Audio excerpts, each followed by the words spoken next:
Luluh hati seorang ibu apabila anak yang ditantang bagi minyak yang penuh ditemui mati dengan begitu tragis. Kisah ini sungguh menyayat hati apabila mayat seorang remaja berusia 16 tahun ditemui di sebuah tanah perkuburan Hindu setelah sebulan dilaporkan hilang. Bagaimana kisah ini bermula? Ikuti kisah ini.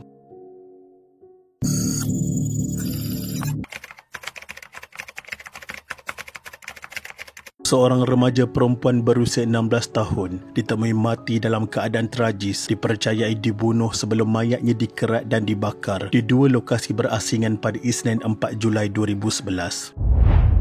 Nur Rahayu Kamarudin yang mendapat tarikh penduduk tetap PR dilaporkan hilang dari rumah sejak 18 Jun 2011 oleh ibu bapa angkatnya yang mengusahakan kantin di sebuah kuari di Masai.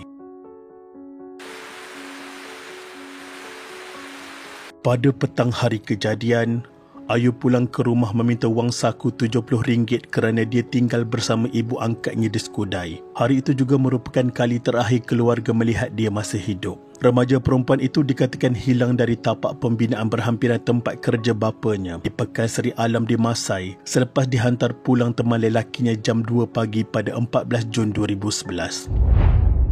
Difahamkan sebelum kejadian, mangsa dikatakan menjerit meminta teman lelakinya itu mengambilnya semula selepas lelaki itu meninggalkannya di pondok pengawal berhampiran rumahnya di tapak pembinaan. Bagaimanapun, jeritan mangsa tidak diendahkan lelaki berusia 28 tahun itu yang terus berlalu kerana menyangka arwah dimarah atau dibelasah oleh bapanya. Kakak mangsa Waya Alia Santi 19 tahun menyifatkan tindakan juruteknik dari Renggit itu meninggalkan Ayu di depan pondok pengawal keselamatan sebagai tidak bertanggungjawab. Dia sepatutnya mementingkan keselamatan arwah, menghantar mangsa hingga ke rumah. Malah dia mendengar jeritan Ayu ketika dipukul lelaki tidak dikenali. Arwah merayu dia datang kembali dan mengambilnya, tetapi kenapa dia tidak berpatah balik?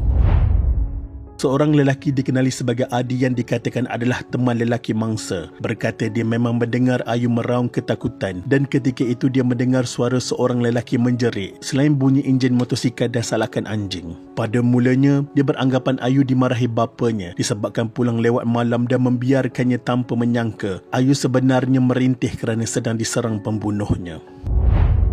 Sehubungan itu, Adi berkata bahawa dia bukan teman lelaki mangsa. Tambahnya, mangsa sebenarnya berkeras mahu diturunkan kira-kira 20 meter dari pondok pengawal berkenaan dan tidak mahu berganjak selagi dia tidak beredar, membuatkannya mengambil keputusan meninggalkan mangsa di situ. Menurutnya ini semua salah faham kerana Ayu ada mengirimkan SMS memberitahu dia sudah sampai, sebaik sahaja menghantarnya pulang apabila selesai bermain futsal di spot Prima Pandan Johor Bahru dan mereka berdua sempat berbalas pesanan kira-kira 15 minit.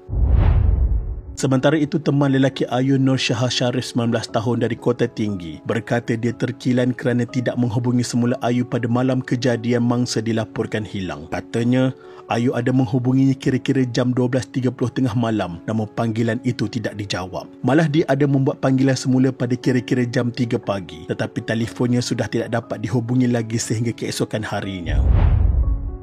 Lebih malang, pada malam kejadian, menurut ayahnya yang dikenali sebagai Komarudin Bajuri mengatakan dia menyedari Ayu membuat 10 panggilan kepadanya namun terkilan apabila gagal menghubungi Ayu semula. Dia amat risau dan bertanyakan kepada rakan dan kenalan jika terlihat Ayu dan mereka sekeluarganya mencarinya namun gagal. Dia bertanyakan kepada pengawal keselamatan yang bertugas pada malam itu tetapi lelaki berbahasa India dan tinggi itu berkata dia tidak mengetahui apa-apa. Namun bapa mangsa juga berasa curiga dengan pengawal keselamatan itu apabila dia dilaporkan tidak datang kerja selama 2 hari selepas kehilangan Ayu dan memberi alasan kakinya sakit kerana terjatuh motosikal. Bapa mangsa merujuk perkara berkenaan kepada polis dan pihak polis telah pergi ke lokasi. Apabila melihat polis, lelaki berkenaan melompat ke dalam semak melarikan diri sebelum muncul semula selepas polis beredar.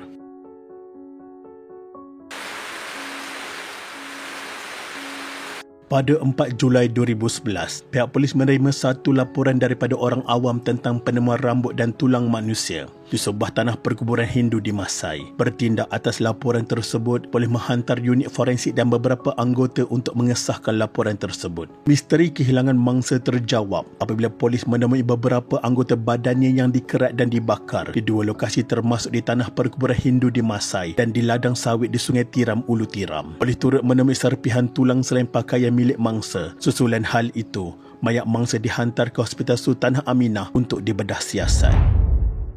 Ibu mangsa Juliana Jumail, 35 tahun berkata, dia tidak sangka anak kesayangan keluarganya itu ditimpa nasib malang apabila ditemui dalam keadaan menyayat hati. Sebelum membuat pengecaman mayat, ibu bapa mangsa yakin mayat yang ditemui itu milik Ayu berdasarkan keadaan fizikalnya selain penyepit rambut bercorak bunga yang gemar dipakainya dijumpai di tempat kejadian. Ibu mangsa tidak menyangka jenazah yang terbaring kaku di depan matanya adalah Ayu, di mana pengecaman itu dilakukan berdasarkan keadaan fizikal gadis bertubuh kecil dan gemar memakai penyepit rambut.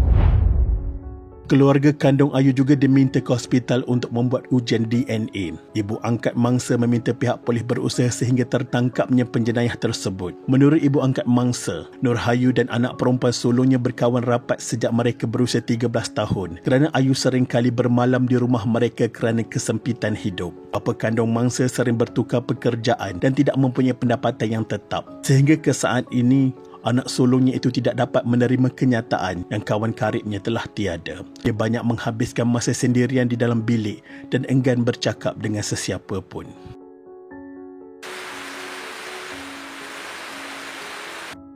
Susulan penemuan cebisan mayat tersebut, pihak polis menahan seorang pengawal keselamatan berbangsa India dikenali sebagai D. Kalaselvan yang bertugas di kuari tempat bapa mangsa mengusahakan kantin. Suspek ditahan ketika cuba bersembunyi di sebuah kawasan semak di Ulu Tiram pada 4 Julai 2011. Suspek dipercaya pernah melihat mangsa di tempat kerjanya dan polis masih menunggu hasil ujian patologi ke atas cebisan mayat mangsa. Pemeriksaan lanjut mendapati suspek mempunyai 8 rekod jenayah lampau termasuk melarikan orang, pecah rumah dan mendatangkan kecederaan. Lelaki berusia 46 tahun itu dipercayai pada mulanya menjadikan mangsa sebagai sasaran rompakan, tetapi bagaimanapun telah membunuh mangsa, kemudian dikerat dan dibakar di sebuah kawasan terpencil di Sungai Tiram. Saki-baki mayatnya kemudian telah dibawa ke tanah perkuburan tersebut dan kemudian telah membakar mayat mangsa sekali lagi. Suspek ditahan reman selama seminggu bermula 4 Julai 2011 sehingga 10 Julai 2011.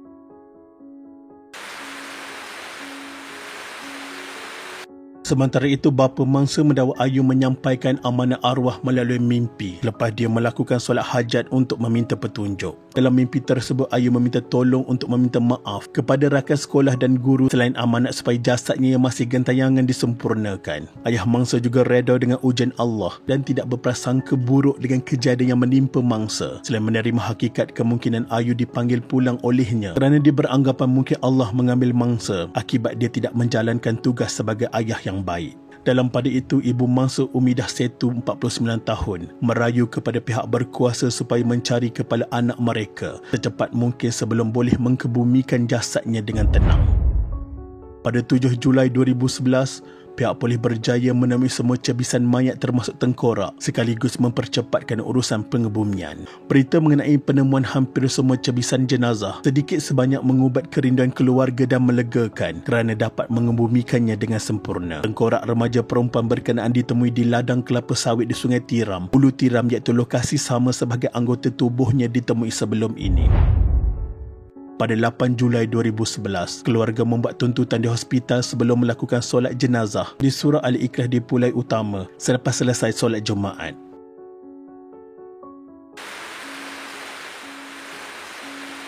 Pada 15 Julai 2011, seorang pengawal keselamatan dihadapkan ke Mahkamah Magistrate atas tuduhan pembunuhan ini. Tertuduh D. Kalaselvan, 46 tahun, hanya mengangguk selepas pertuduhan dibacakan oleh seorang jurubahasa dalam bahasa Tamil di hadapan Magistrate Hafizah Johor Arif Johor. Tiada pengakuan dicatatkan daripada tertuduh. Mengikut kertas pertuduhan, dia didakwa membunuh Nurhayu Kamarudin di ladang kelapa sawit Sungai Masai dalam Masai Kongkong Masai antara jam 2.30 pagi dan 2.50 pagi 18 Jun 2011. Dia didakwa mengikut Seksyen 302 Kanun Kesesaan yang memperuntukkan hukuman mati mandatory jika sabit kesalahan. Pendakwaan dikendalikan oleh Timbalan Pendakwa Raya Muhammad Iskandar Ahmad manakala tertuduh tidak diwakili peguam. Keluarga mangsa turut melantik Khairul Azwad Sariman sebagai peguam pemerhati bagi kes berkenaan. Pada 26 Disember 2012, perbuatan kejam tertuduh berbalas apabila dia dihukum gantung sampai mati oleh Mahkamah Tinggi. Hakim Datuk Abdul Halim Aman mengarahkan Dikala Selvan menjalani hukuman tersebut selepas mendapati pihak pendakwaan berjaya membuktikan kes melampaui keraguan munasabah. Mengikut pertuduhan, Kala Selvan bersama seorang lagi yang masih bebas dituduh membunuh mangsa. Abdul Halim berkata, tertuduh gagal memberikan penjelasan yang munasabah selain pembelaan yang dibuat secara bersumpah menerusi kandang saksi itu bersifat penafian semata-mata. Tertuduh gagal memperjelaskan mengapa dia perlu lari daripada pihak polis dan memindahkan beban kejadian terhadap orang lain iaitu Ramani dan Siva yang tidak diceritakan dengan lebih lanjut identiti mereka. Namun pihak pendakwaan berjaya membuktikan bahawa orang ketiga yang diterangkan oleh tertuduh adalah tidak wujud dan bukti patologi mengesahkan bahawa jenayah ini dilakukan seorang diri. Perbuatan kamu kejam, tidak berperi kemanusiaan dan tidak bertamadun kerana kamu tergamak melakukan perbuatan itu terhadap gadis yang sebaya dengan anak kamu. Oleh itu, mahkamah tiada pilihan lain selain menjatuhkan hukuman gantung sampai mati ke atas kamu. Itulah kata-kata terakhir Hakim Datuk Abdul Halim Aman.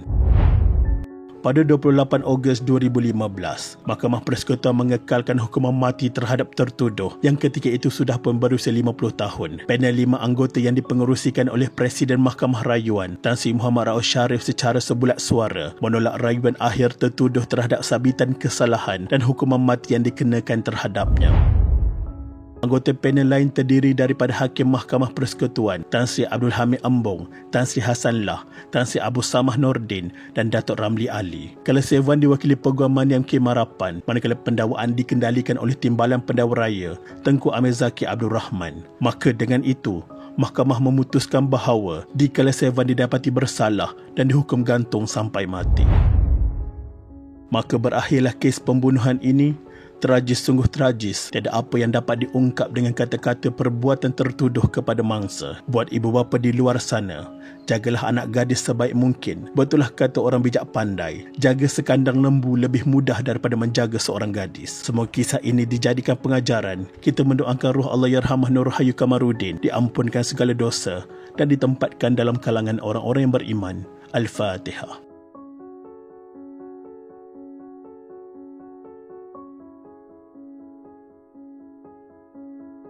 Sekian, terima kasih.